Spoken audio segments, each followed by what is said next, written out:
Joining me, Nolan Finley, you know him as the editorial page editor of the Detroit News, and then also Olga Savic Stella. She is with the Detroit Economic Growth Corporation. Thank you so much for being here, Olga. It's good to see you again.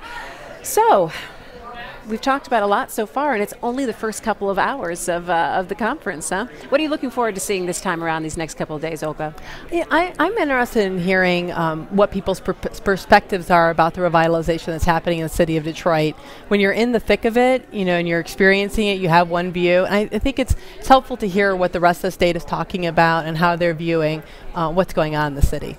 Would you say, Nolan, that Detroit is really taking center stage in this conference this year out of other years? No question about it. I mean, all eyes are on Detroit this time around, and there are such exciting things going on in the downtown area. And I think, as Olga and I were talking prior to coming on air, the challenge is now pushing that outward, out beyond downtown, so that the city as a whole has some development opportunities. And can you talk a little bit about what some of the development opportunities have been and what you guys have been working on in the past year? Sure. So, I mean, I think most people know the downtown story. I mean, there's some great movements happening forward with residential projects. The Capitol Park redevelopment area will come online. We just announced a developer for that.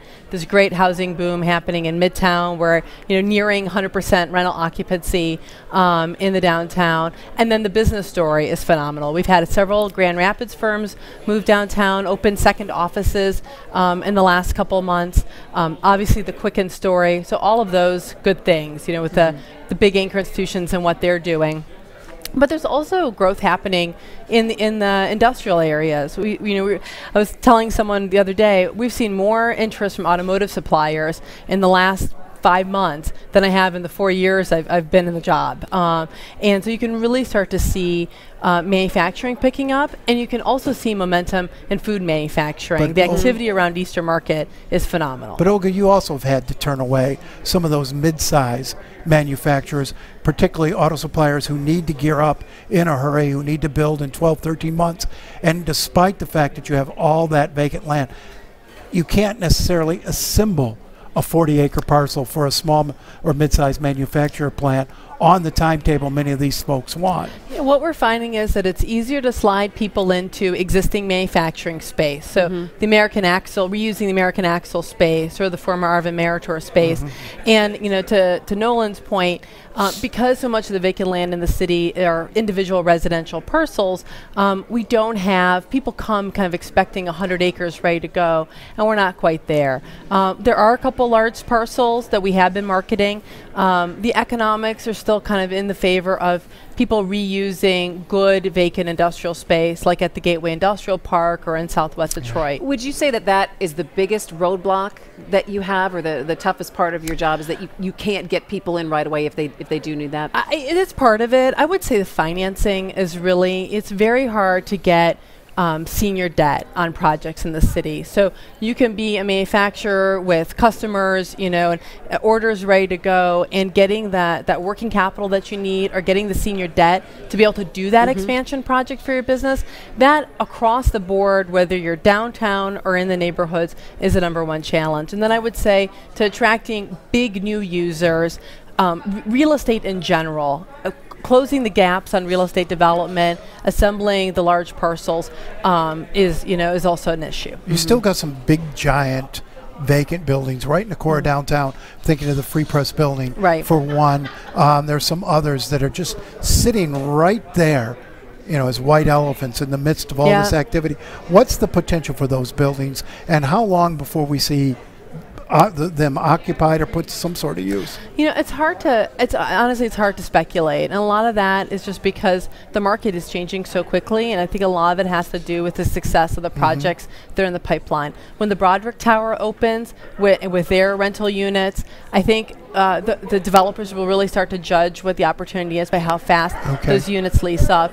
The wonderful success that the Quicken family is having, the fact that the Madison building has 40 companies in it, and it hasn't even been a year, is just kind of proof that if you create the space, businesses will come, and that minimizing the risk and the feeling that people have for risk will, I think, start to make banks a little bit more comfortable, and also make developers and the investors who hold this property a little bit more comfortable investing their own dollars in these projects. Do you still think, though, there are a number of businesses and companies who are still just kind of on the edge? They don't quite want to jump in yet. Again, there has been so much revitalization, but yet they're not quite sure. Like, there's not the tipping point for them. You know, we are seeing more leads and prospects this year than we ever have before. So in terms of my staff and our team, we're busier than we ever have been. And so in a way, I almost can't worry about the folks who aren't quite ready, because there's a pipeline of people who are ready.